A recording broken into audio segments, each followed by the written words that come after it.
Hey there, lady. My name is Molly Conley, and I'm devoted to helping women reinvent their love lives, whether that's after divorce, dating on and off the apps, or in their committed relationship. Why? Because I've been there. I'm a former college athlete who filed for divorce 3 years into marriage, swam in the online dating pool into my late 30s, and now I am married to the man of my spreadsheet dreams who I met 4 months before the world shut down. As a dating and relationship coach, I help my clients shift the focus from being obsessed with finding Mr. Right to shifting to herself as Miss Right Now. We build a foundation filled with clarity, connection, and confidence, knowing she is worth waiting for. Each week on the podcast, I'll bring you love life insights and savvy guests, where you will receive the courage to release programmed limiting beliefs.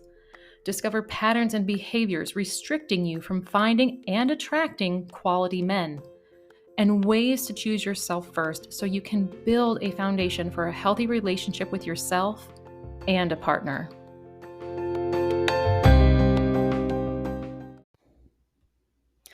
Hey there, lady. Just a reminder that I am out on medical leave until the end of July. If you're new here, no need to worry, as these episodes are still relevant and will be helpful for you. Now, if you've been here a while, I have to ask you, are you implementing everything that I teach on this podcast? What else can you learn? What else can you even apply? By the way, I will still be connecting with those who are on my email list. So if you want to join, head to my website to subscribe or take my 16-question quiz about what's sabotaging your love life. And with that, let's get started with the episode. Hey there, lady. Welcome back to another episode of Reinventing the Arena. I'm pretty excited for today's episode and to have you here. Before we get started, I wanted to say thank you for listening to the show. I know that you are a busy woman, so I'm grateful that you make the time in your day for this podcast. I was curious if you have a few moments to leave a rating or review wherever you're listening to this podcast. It really does make a difference with the podcast, as it helps me reach, more women and help grow the show. Because, leaving a rating only takes a few seconds of your time by tapping the stars on the podcast. But if you have an additional 30 to 45 seconds, leaving a review would mean so much to me. So today I'm talking to you about dating deal breakers, and we all have them. Sometimes I have heard clients say that these are more like red flags, but most of the time we either see red flags and choose to ignore them, or we don't realize they're red flags because we're stuck in a dating pattern that doesn't allow us to see anything differently. Deal breakers are different because it's kind of like a discussion that you're having with yourself. The ones where, if he does this again, I'm done, sort of thinking. But sometimes these deal breakers are actually your sabotaging behaviors, or maybe even his. So I'm going to share a few examples and then go into why these would or could be deal breakers for you, or if they're actually sabotaging behaviors. If you want, you could keep track of what you think is a deal breaker or sabotaging behavior to see how well you're doing at spotting them. Okay, first one. You're confused about your status. You're thinking, are we dating exclusively, or, am I his girlfriend? This is probably one of the most common issues I've heard. So is it a deal breaker or a sabotaging behavior? It can be both. Sorry to trick you, but here's why. Have you communicated your needs, such as, I'm looking for an exclusive and committed relationship? Let alone, if you are doing online dating, have you put that in your profile? If you have not communicated what you are exactly looking for, this is on you. Most of the time, this is centered around people pleasing because you want to be liked so much that you push your true needs and wants aside. You need to take a look at what's making you people please in the first place and work on this sabotaging behavior. This can also be justification, another sabotaging behavior, because you're making excuses for his behavior, saying he hasn't committed yet because maybe he has XYZ going on in his life. I'm going to call bullshit. Any man who truly wants to be with you and only you will not put you off for anything going on in his life. It's not worth your precious time to try and fix the situation here either. You cannot make someone do something that they are not wanting to do for themselves. So communicate what type of relationship you want, and if he can't commit, don't waste your time and move on. Second, he ignores you or has selective hearing when you're talking to him, making you feel invisible. Is it a deal breaker or sabotaging behavior? Honestly, once again, it can be both. So, have you talked about what you want in a relationship, like open communication and active listening? Yes. Then you can continue to repeat yourself, or you can decide if these are deal breakers for you. If not, then you need to figure out what's stopping you from doing so in the first place. Most of the time, when you don't speak up in a relationship, it's because of low self worth. This is a combination of issues with self trust, self love, and self care. Here, it could be a variety of sabotaging behaviors coming through: people pleasing, justification, resistance, and even a hint of perfectionism if you're trying to discuss this at the right time or trying to come up with the perfect way to say it in the first place. All right, number 3, communication comes and goes. One minute he's texting you about meeting up, and then you don't hear from him for like days later. So, what do you think? Deal breaker or sabotaging behavior? Inconsistent communication can be a deal breaker, but you still need to communicate what sort of standards you would like to have in your relationship. If you are assuming that he should know how to communicate with you, that's a sabotaging behavior, perfectionism, or pride that is getting in your way. Now, obviously, communication is extremely important and can be a skill people develop. I don't recommend waiting around until a man can have consistent communication in your relationship. And honestly, like if you're casually dating, this might not even be an issue yet. But once you're in a committed or even just discussing a committed relationship, you need to voice how you would like to communicate and how often. Number 4, he can't admit when he's wrong or doesn't apologize authentically. So this might be a tricky one. When he can't admit when he's wrong or apologize in an authentic way, that's on him and has really nothing to do with you. Basically, he hasn't done the inner work around the sabotaging behaviors, and it could be something like pride or perfectionism getting in his way. Now, if this sounds more like you, it's time to do some inner work on yourself. With that said, when people don't want to admit that they are wrong, but at the same time still realize that they're wrong, the idea of looking like a failure or less than is extremely terrifying. This fear can come from other people's expectations that have been put onto us, like, our parents. It's tied to low self worth, and they heavily rely on being right as part of receiving validation and acceptance. So much so that it's become part of their identity. Number 5, you haven't shared your needs in a relationship because you're afraid of being judged, dismissed, or invalidated. Is this a deal breaker or a sabotaging behavior? Sharing your needs is a must in a relationship, and it's common to be afraid or reluctant to share them. But this means sabotaging behavior is getting in your way. You have to ask yourself, like, what's making you afraid in the first place? Does it have to, deal with a dating or relationship pattern from your past? Is there something about your potential or current partner that has you walking on eggshells or hiding your true desires? Dig into this to uncover what's making you afraid so you can work through it and your sabotaging behavior.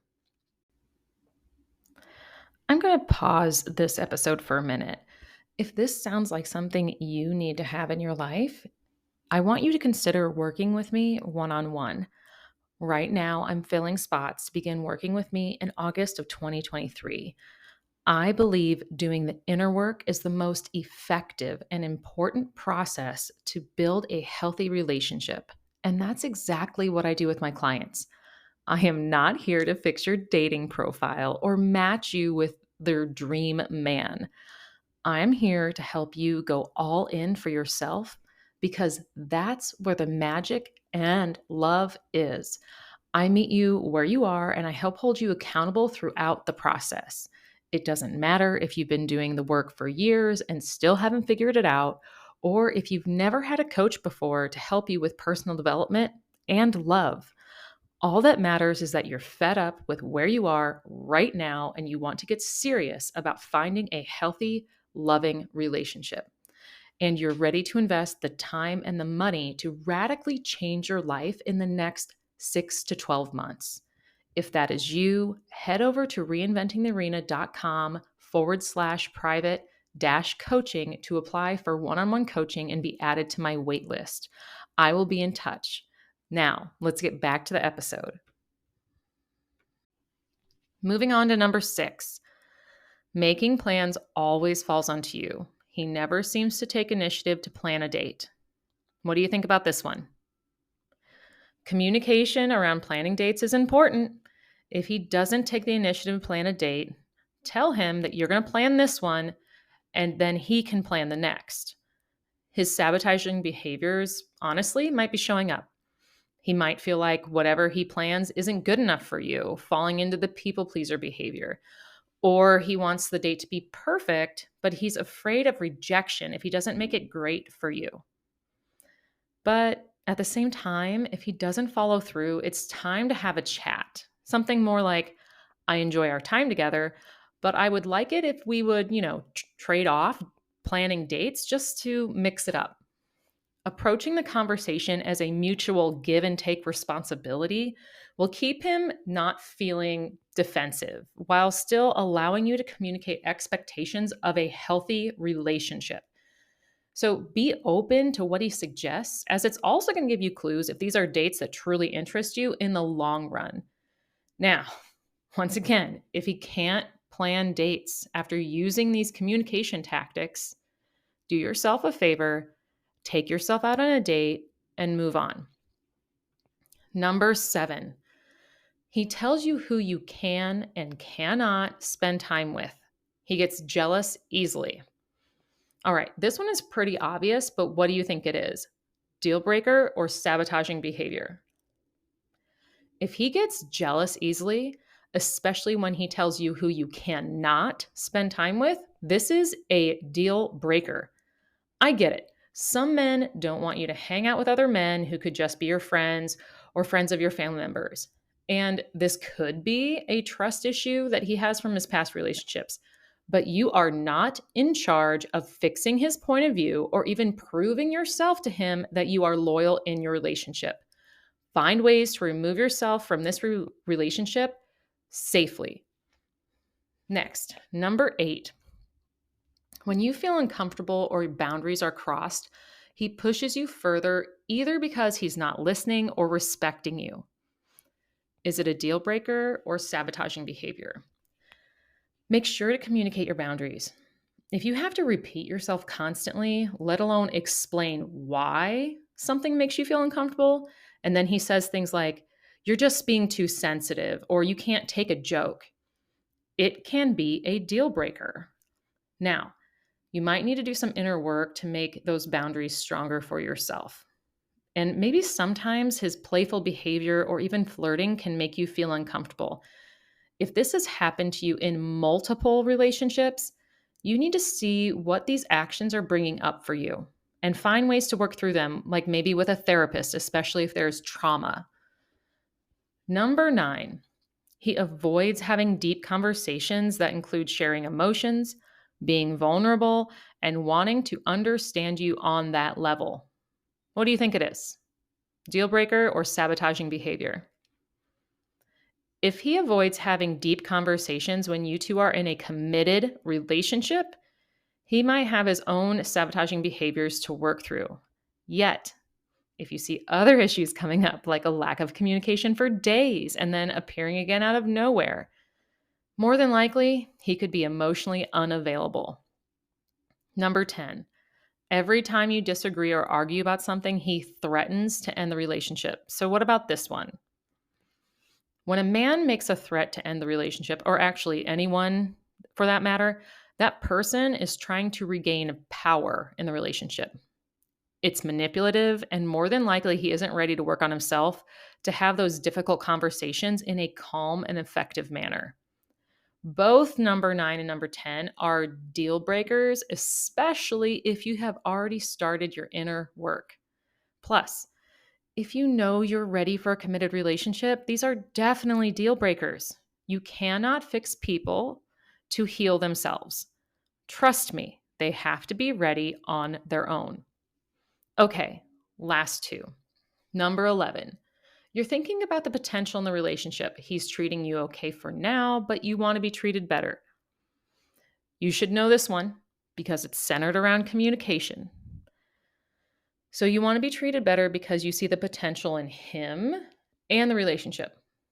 Well, unless you communicate how you want to be treated, he's not going to know. He's not a mind reader. Your sabotaging behavior is getting in the way. And the sabotaging behavior here is a mixture of perfectionism and pride. The world has overly romanticized what men do for women to show that they love them. Think of all the movies you watched growing up. How many of those situations have you seen in real life? My point exactly. If your idea of being treated better is a combination of a rom-com and The Bachelor, you may need to reevaluate your expectations in relationships and dig into your perfectionism and pride. And number 12, you cannot bring up difficult feelings or conversations about your relationship because you don't know how he will react. It is completely normal to have uncomfortable feelings when thinking about having a difficult conversation with a partner. Yet this is still tied to your sabotaging behavior because something is holding you back other than his hurt feelings. Since this example is focused around his reaction, people pleasing would have a lot to do with it.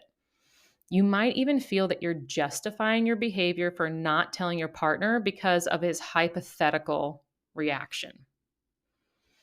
Wow, that was a lot to take in. I hope that you found all of that useful, especially if you know what your sabotaging behavior is. Now you'll be able to spot some of these deal breakers and behaviors when you're dating or in your relationship. If you don't know what your sabotaging behavior is, I have something for you. You can take my 16 question quiz that's going to walk you through different dating scenarios to pinpoint what your dominant sabotaging behavior is. And honestly, as you might have noticed with some of my answers to the 12 dating deal breakers, you can have more than one sabotaging behavior. Most of the time, this is something that my clients will learn as we walk through what's been getting in their way of finding love. You can find the link in the show notes for the quiz, or you can go to my website, reinventingtherena.com, and find it on the homepage. Once again, if you found this episode helpful, I would love to hear from you. Send me a message on Instagram, or if you have a moment, leave a rating and review on whatever podcast platform you're listening to right now. It really means the world to me. All right, lady, have a wonderful day, and I will chat again with you soon. Have vacation on your mind? Yeah, me too. Catching some rays while having a little R&R is what I'm talking about. Some summer fun sounds great as long as it doesn't include the side effects from boozy beverages. You know, the headaches, the dehydration, the horrible night's sleep, the hangover, and whatever else may come your way. Instead, try one of my favorite alcohol replacements called Moment. It's a botanical water, either still or sparkling, with no artificial flavors, no caffeine, and no added sugar. Instead, they have refreshing fruit flavors, healthy botanicals, and adaptogens. Some of my favorite flavors include blueberry ginger, spiced mango, and blood orange. Plus, I find them refreshing while hanging out poolside, by the beach, or lounging at the lake. If you want to give them a try, use my promo code Reinventing the Arena at checkout for 15% off. The link is in the show notes.